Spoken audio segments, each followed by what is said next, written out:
O metaverso deve movimentar mais de 2 trilhões de reais até 2025, de acordo com uma pesquisa da Boston Consulting Group. Para falar sobre esse assunto, eu converso agora com o Luciano Matias, especialista em metaverso. Luciano, obrigado por conversar conosco. Tudo bem? Tudo bem, Felipe. Boa tarde. Obrigado pelo convite. Luciano, explica de onde é que sai um número desses? 2 trilhões em algo que não é tangível, que está aí. É o metaverso. Eu não sei onde é que fica, não sei como é que chega, e aí vocês estão falando em 2 trilhões. Isso é mais de 600 bilhões de dólares. É bastante coisa, Felipe. E na verdade, não só o Boston Consulting Group, como também o Goldman Sachs colocou em um reporte que pode ser uma oportunidade de até 8 trilhões de dólares. Então, é bastante coisa mesmo. E o Morgan Stanley, diversos bancos, o Citi, todos têm reportes com expectativas bem altas com relação ao metaverso. A verdade é que o metaverso ele ainda não existe, como a gente vê as pessoas falando por aí.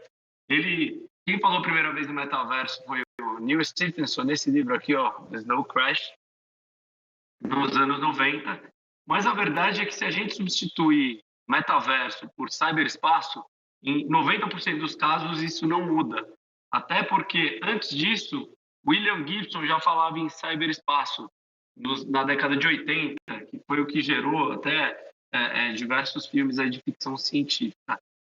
E o metaverso realmente ele tem se tornado uma realidade cada vez mais forte, principalmente para as empresas e para as marcas. O que acontece hoje, e que eu creio muito nessa visão, que é uma visão até do Philip Rosedale, que é o criador do Second Life, que foi um pseudo-metaverso criado lá em 2003, é que hoje a gente não tem um metaverso, mas a gente tem ilhas. A gente tem diversas ilhas. E em algum momento, essas ilhas elas podem ser conectadas por pontes, e aí sim a gente pode criar um metaverso unificado, interoperável, onde aí realmente talvez essas estimativas dos reportes que a gente tem visto por aí possa começar a se tornar uma realidade. Tá, foi muito bom ter lembrado, porque eu já ia te perguntar a respeito de Second Life. Tem algum avatar meu perdido em algum lugar do Second Life, né? Eu não perdi senha, tá lá, ele deve estar caminhando por algum lugar do Second Life, como milhares de outros, porque foi aquela febre ali em 2003, 2004, depois sumiu, né? Não aconteceram os negócios que se esperava. Se falava, inclusive, que em algum momento as pessoas iam comprar e vender, mais ou menos o que está se falando em termos de metaverso. Qual é, basicamente, para nós que vivemos o Second Life lá atrás e vimos ele desaparecer, por que essa garantia agora, esse cálculo tão grande de valores no metaverso? E aonde é que o Felipe e o Luciano vão se encontrar, se conectar, fazer negócios, criar valor no metaverso?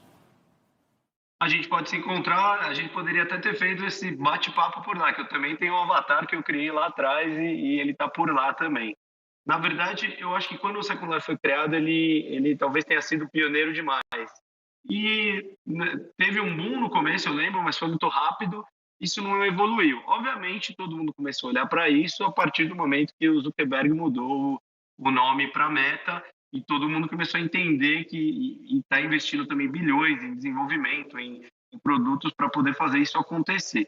Mas a verdade é que o metaverso ele é muito mais do que só a Meta e o Facebook.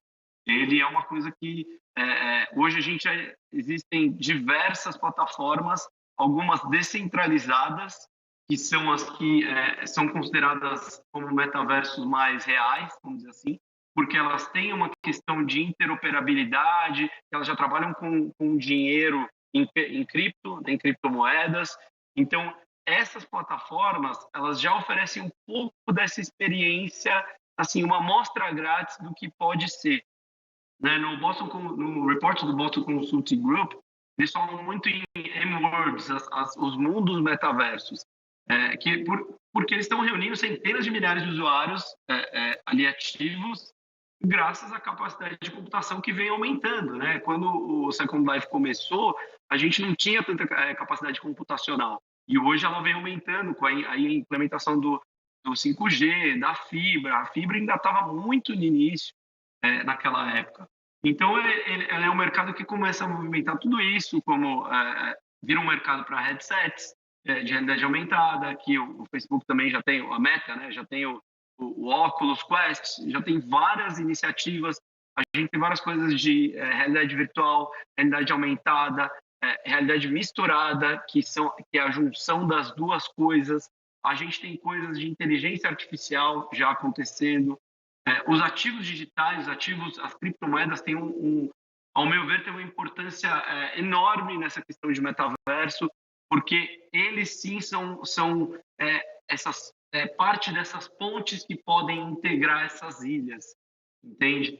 Então, eu acho que talvez o Second Life ele estava muito adiantado no futuro com relação ao que o mundo e a capacidade computacional poderia prover para que isso acontecesse.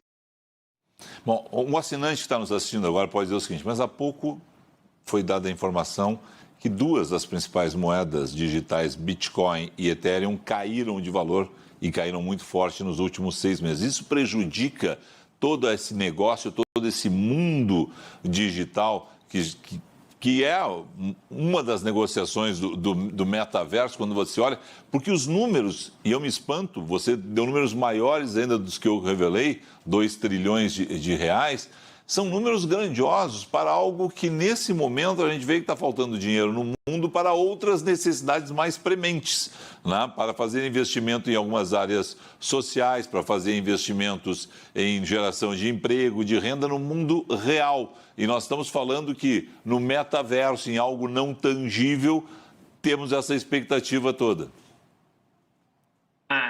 Você tem total razão nisso. Na verdade, a gente vem vivendo aí no mundo de cripto um bear market, né? Que é quando o mercado está em baixa. Realmente, o Bitcoin ele atingiu o seu topo histórico em novembro, no dia 10 ou 11 de novembro. Ele chegou a $69 mil e aí depois caiu. E o Bitcoin, como ele é a primeira criptomoeda, ele acaba puxando o mercado inteiro, inclusive as moedas dos metaversos.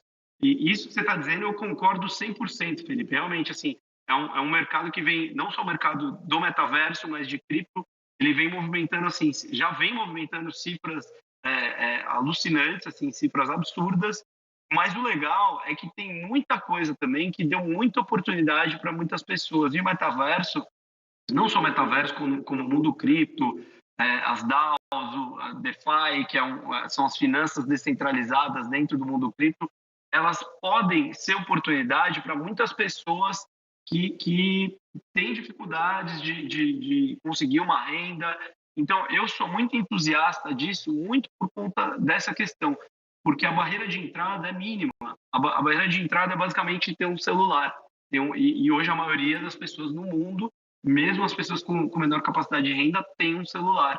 E uma coisa interessante, já que você citou isso, é que muitos países de terceiro mundo vêm adotando as criptomoedas, o Bitcoin principalmente, como uma sua moeda oficial, né? Não oficial, mas até para poder, para fugir da inflação, né? Que hoje a gente vê o mundo como está, o mundo está vendo uma inflação terrível, não só o Brasil, né? A gente vê como está a Argentina hoje. Então, os países de terceiro mundo têm adotado muito isso, e no metaverso existe muita oportunidade para as pessoas se desenvolverem, criarem novas oportunidades, criarem novos skills, novos negócios. E pessoas simples também mais simples também podem ir atrás de novas oportunidades. Então, eu sou muito entusiasta disso, obviamente das tecnologias, tudo que envolve a gente, mas da oportunidade. É como se fosse um baby boom do metaverso, vamos dizer assim, pós-pandemia.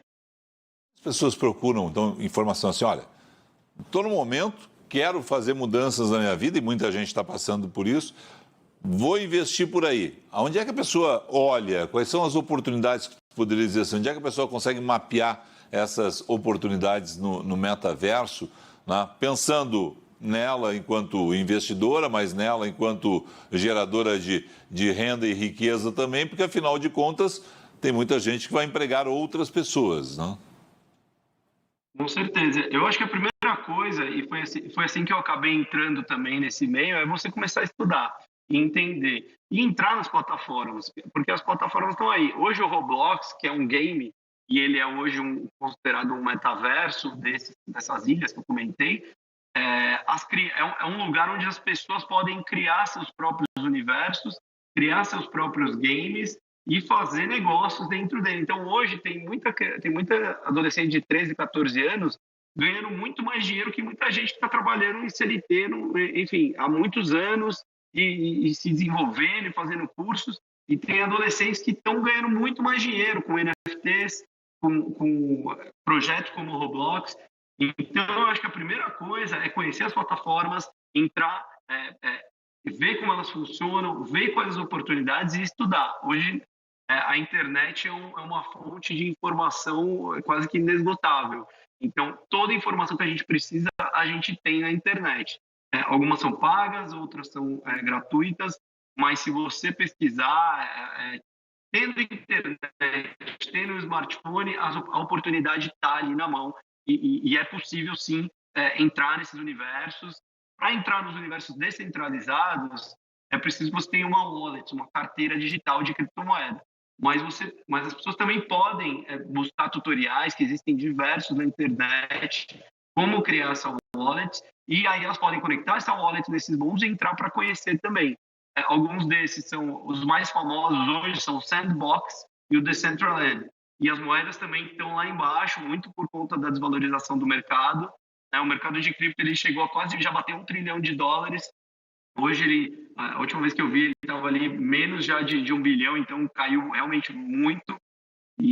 Mas eu acredito muito que isso pode realmente revolucionar, já está revolucionando a vida de muita gente. Eu conheço muita gente que veio de um lugar, até algumas passando por dificuldades financeiras e ficaram milionários. Então, acho que isso é uma oportunidade muito grande para as pessoas entrarem, conhecerem, e, obviamente, sempre com cautela e sempre com bom senso, porque tudo que a gente vê de metaverso, os filmes, a ficção científica, é sempre uma distopia onde a sociedade real ela está meio destruída. Então, eu sempre gosto de colocar isso, que é muito importante a gente sair, ir num parque, ficar com os nossos filhos, com a nossa família e dedicar um tempo específico para aquilo, como a gente se dedica a entrar no computador e fazer algum tipo de trabalho, a assistir televisão, porque senão isso pode também acontecer de virar uma febre e as pessoas esquecerem o mundo real. O mundo real, ele existe, a gente precisa olhar para ele. Pegar esse teu gancho para dizer exatamente isso. Quer dizer, não adianta você ir olhar Homem-Aranha no metaverso e achar que é aquele ali que é o mundo, que não é aquilo ali. É isso que tu está me dizendo.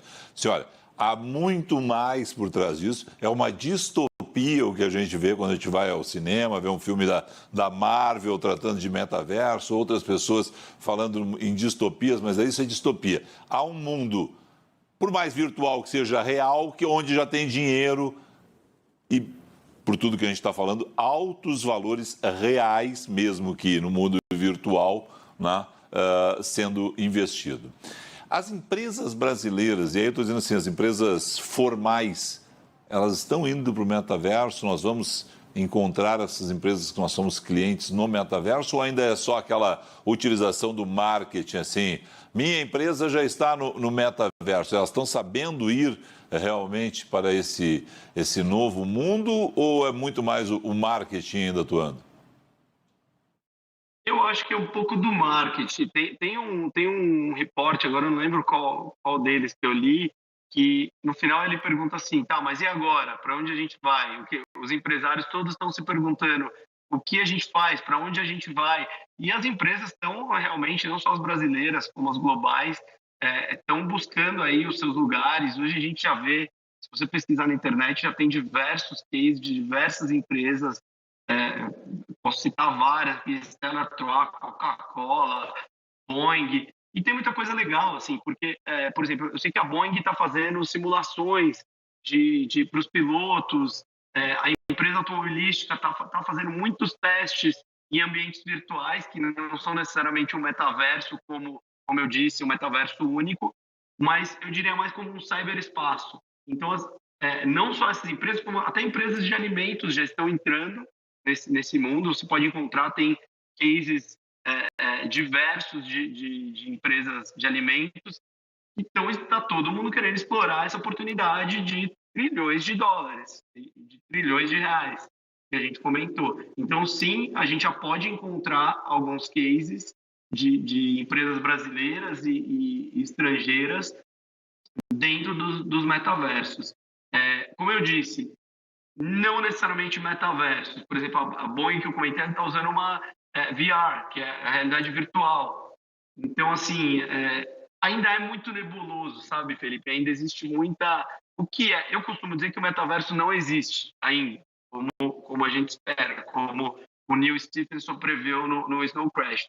Eu acredito muito nessas ilhas, que a partir do momento que tiver todas essas ilhas conectadas, porque hoje você pode criar um avatar no Decentraland, mas você não pode ainda levar ele para o Roblox. Você pode entrar no Fortnite, ter as suas skins, mas você não pode levar para o Sandbox. Então, a hora que isso... E eu acho que é até muito legal isso, porque as empresas vêm sempre de uma cultura centralizadora, de competição, e isso acaba trazendo uma coisa coletiva. Se as empresas não se unirem para construir isso juntas, a gente nunca vai ter isso de uma forma real. A gente sempre vai ter ilhas. E as empresas, muitas das empresas de cripto, que vêm do mundo cripto, elas têm um pouco mais dessa coisa de open source, de uma visão mais aberta e coletiva para poder construir essa realidade. Visão mais aberta e mais coletiva, nós temos risco dos governos quererem regular o metaverso, ou o metaverso vai ter uma liberdade ampla e limitada o resto da vida? Porque eu já começo a ver assim, olha, vamos olhar bem isso aqui, né? O governo, você sabe, adora regular, regulamentar, criar leis. Como é que está isso? Então, isso é uma questão que já está sendo olhada. A gente já tem até alguns cursos como metaverso jurídico, de pessoas que estão olhando, tem muitos advogados que estão olhando isso de forma muito incisiva, vamos dizer assim. Ainda não existe uma regulação, uma regulamentação, porque até eu ouvi isso em uma discussão que eu estava recentemente. O mercado primeiro ele começa assim como a internet. Né? A internet começou, não existia muito regulamentação para aquilo, ninguém sabia como regulamentar, os governos começaram a olhar e o mercado começa a se autorregulamentar. E depois os governos vão lá e obviamente, os governos já têm olhado para cripto, já estão desenvolvendo até as CBDCs, que são as stablecoins, as moedas estáveis pareadas no dólar, no real, na sua moeda fiduciária, porque eles estão entendendo que não tem saída. E realmente, na minha visão, eu acho que não tem. Tem muita coisa que ainda eles não sabem, tanto no Brasil quanto fora, mas nos Estados Unidos o Biden já assinou uma questão de regulamentação das cripto. Aqui no Brasil isso já está caminhando também.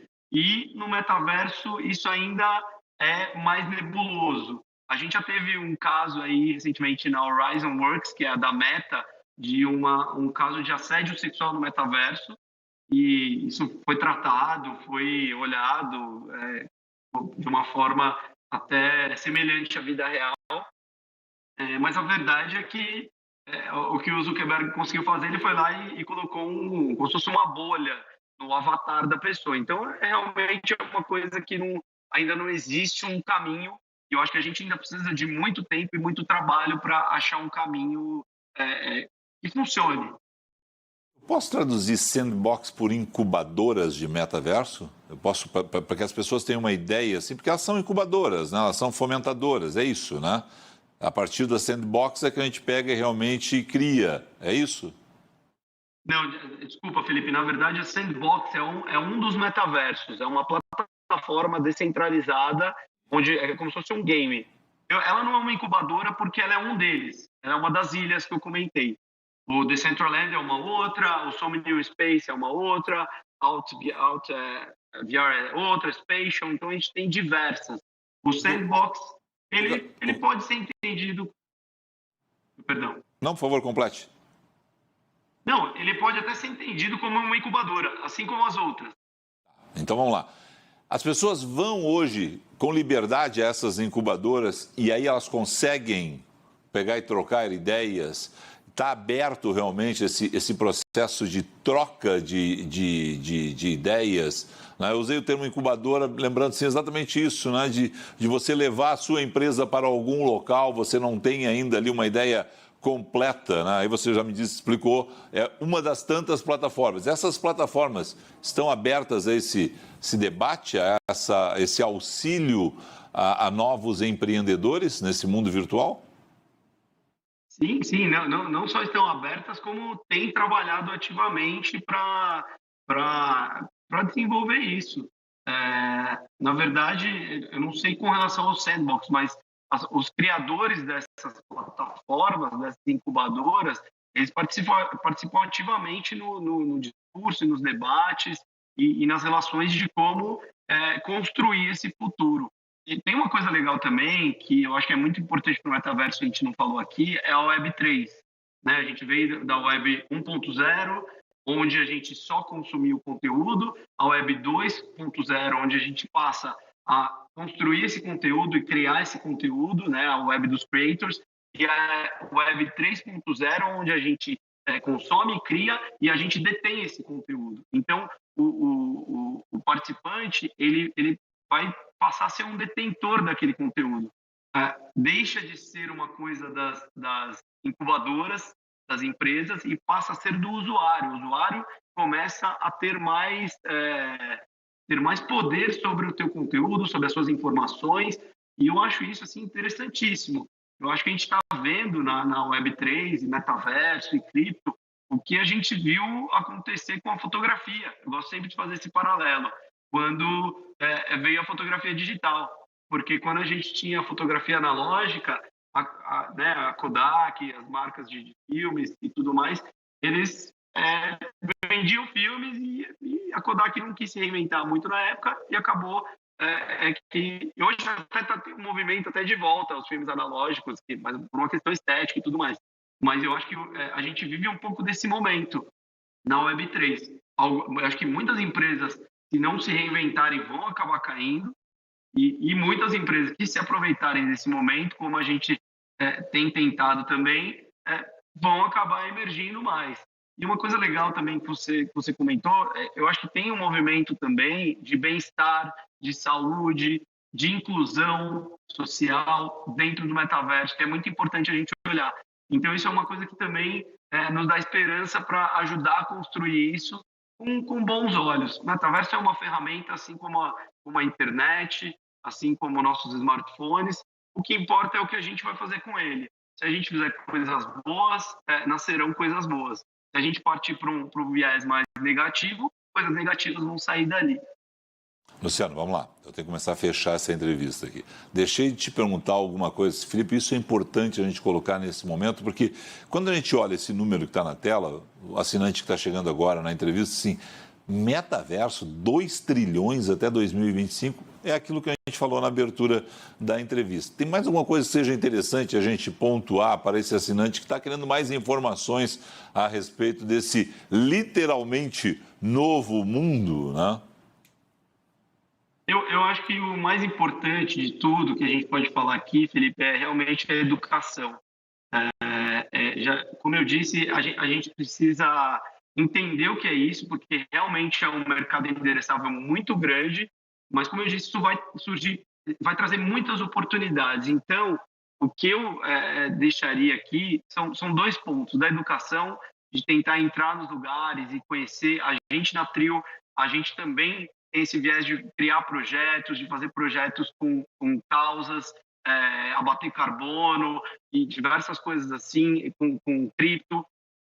Eu tenho um projeto, Crypto Craziness, que é onde eu falo de criptomoedas e de metaverso também, que é justamente para levar informação. Então, acho que é muito importante a gente ter informação, não ter medo de ir atrás dessa informação, não ter receios, porque a gente vê as pessoas falando, eu tenho muito de receio, Bitcoin, criptomoeda, metaverso, não quero muito isso para minha vida, mas eu acho que vai chegar uma hora que vai ser inevitável. Então é melhor a gente olhar e entender quais são as possibilidades para a gente construir uma coisa legal. E a última coisa, eu volto a ressaltar, é para a gente sempre olhar a vida real, passear numa praça, com os nossos filhos e com a nossa família.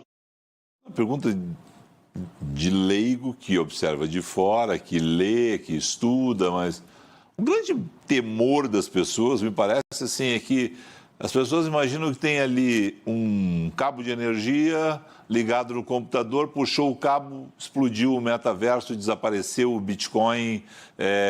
Isso é um medo das pessoas, as pessoas não conseguem imaginar isso, visualizar isso, e isso ainda é um temor, eu vou dizer assim, do cidadão, não sei se o melhor termo seria comum, normal, médio, né? Mas aquele que não estudou mais ainda, ele ainda tem medo que simplesmente um dia desapareça? Eu acho que sim, eu acho que o que você está dizendo acontece, as pessoas têm um pouco de receio. Eu conheço muitas pessoas que, inclusive amigos muito próximos, melhores amigos, que têm um pouco de receio de entrar nesse mundo e conhecer. Isso foi até uma das coisas que me motivou a começar a criar conteúdo nesse sentido. Eu até estava pensando nisso um dia, até conversando com a minha esposa, eu falei, eu acho que o único jeito disso acabar e não dar certo é se acabar a internet, acabar a energia no mundo todo. E aí a gente vai ter que reformular toda a nossa vida e repensar toda a nossa caminhada. Mas eu acho que seria o único jeito que isso pode acabar. Eu concordo contigo, mas eu vejo isso também, que as pessoas simplesmente elas têm medo de que desapareça, que vire fumaça, né? Algumas pessoas temem isso. E aí quando a gente ouve vocês, a gente vê todo esse mercado que está por trás disso, toda essa inteligência, seja ela humana, seja ela artificial, né, que está por trás disso, mexendo com tudo isso, esses valores todos, a gente vê que é um mundo que a gente tem que olhar para ele. É um mundo que, mesmo que a gente diga que não é tangível, ele é porque esses valores estão sendo aportados, esses valores estão sendo investidos e é muito dinheiro. Obrigado a você. E aí, Felipe, deixa eu só acrescentar uma coisinha nessa última tua fala. Existem coisas que eu acho que sim podem ir a zero, existem já criptomoedas que já foram a zero, que acabaram, porque a forma como elas foram construídas não foi uma forma legal, assim, uma forma ética, vamos dizer assim, e acabaram. Então, por isso, eu saliento de novo a informação e de saber onde buscar a informação. Porque algumas coisas sim podem ir a zero, alguns metaversos sim podem ir a zero, essa possibilidade existe, tá? Esse risco existe. É por isso que a gente tem que buscar informação e entender para não fazer parte desse tipo de coisa. Mas as oportunidades estão aí e as coisas boas também estão aí. Estudando e conhecendo, a gente vai chegar lá e vai ter oportunidade para tudo. Isso existe no metaverso e existe no mundo real também, quer dizer, pode acontecer em qualquer lugar nesse caso. Luciano, prazer conversar contigo, obrigado aí, né, por nos ensinar, por conversar a respeito desse mundo que é realmente fascinante. Uma excelente noite para você. Eu que agradeço, Felipe, para você também, um grande abraço.